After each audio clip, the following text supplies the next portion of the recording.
Could be someone sitting in this room that has a desire to be a politician. Probably not many, but there could be one.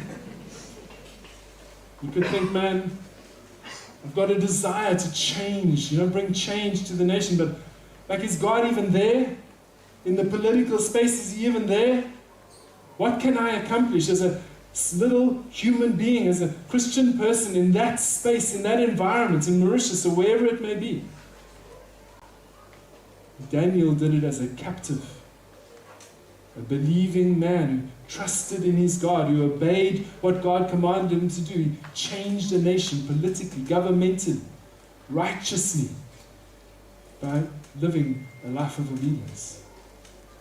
You might think, look, my marriage is done and dusted. It's finished. Got no hope for my marriage. Esther's an arranged marriage. No choice in the matter. Adopted into this king's household, and God worked in her marriage. Gave her the ear of the king. Helped her to save a nation.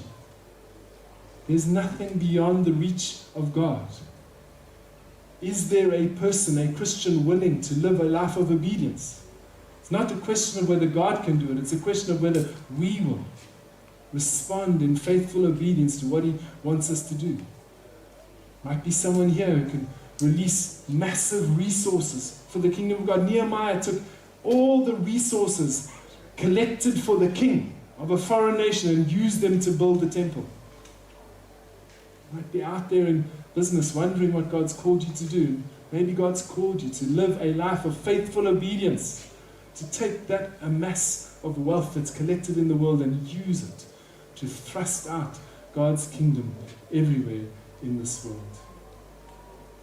Does the Lord delight in burnt offerings and sacrifices as much as in obeying the Lord? Says Samuel. To obey is better than sacrifice. To obey is better than sacrifice.